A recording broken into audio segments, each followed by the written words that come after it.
Next, we're going to learn to use the clone stamp tool. Let's search in Google for beautiful scene, electricity line. Go to images, and here we go. Beautiful scene. We don't want the electricity line there. How do we get rid of it? The clone stamp tool is ideally suited to this kind of task. Copy the image, come over to Photoshop as usual, Control N to create a new document, enter or click OK, Control V to paste, there.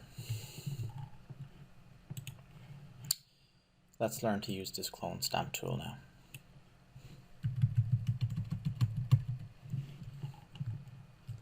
Before we actually start clone stamping it away, what we might just do, I'm going to delete that redundant background layer, and we're going to create a new transparent layer above.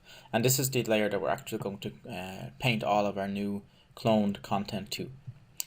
And how we're going to do that now is that instead of having current layer set for the sampling, we're going to sample all layers. And that's going to take the content from below and it's going to paint it into the new layer. And this is called non-destructive editing, because say we were painting a really important image, like a photograph that we took because we're a professional artist at some kind of a wedding or something to that effect, and we needed to do some editing. Well, we wouldn't want to destroy the source image.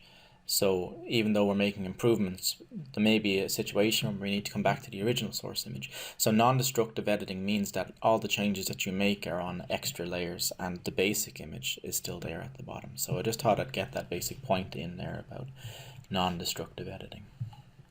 Now, what the clone stamp tool does is it's a brush as well. You can change its size and its hardness and everything else. What it does is it takes content from one area and it paints it to another area. We choose the source holding Alt.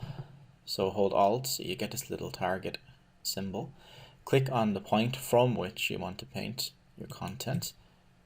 Alright, and that's going to, even though we have, you can see the top layer selected, that's going to take content from all of the layers with opaque pixels in that area, because we have all layers selected. Sample all layers. And it's going to paint it to this layer only. And that's the key to understanding it. Now we have sample all layers selected.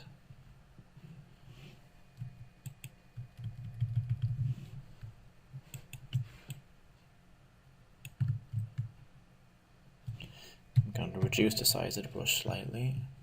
We zoom in and we'll just use a bit of panache. So you obviously need to use your brain here and think about what's going to blend well and what isn't in different parts of the image.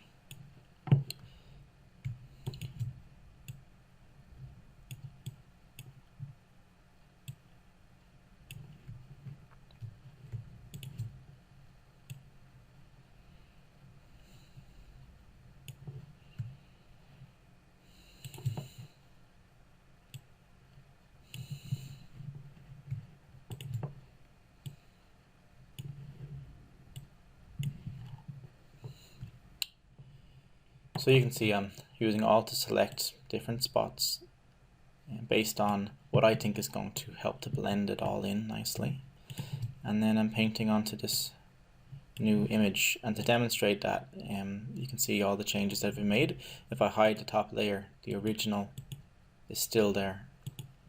So we haven't actually gotten rid of that. So this is non-destructive editing in practice.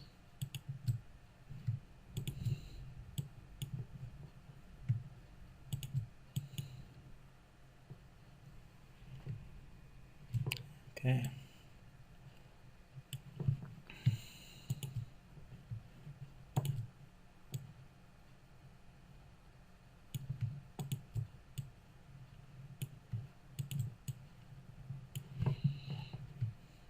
going to avoid getting any kind of hard edges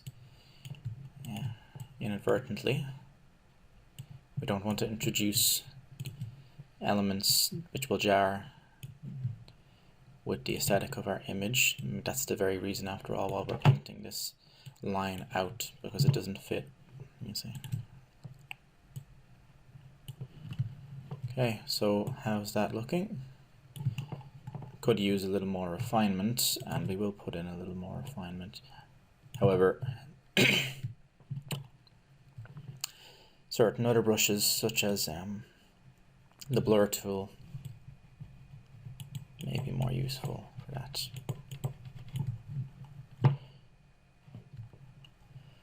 So that demonstrates the basic use of the tool. I'm not going to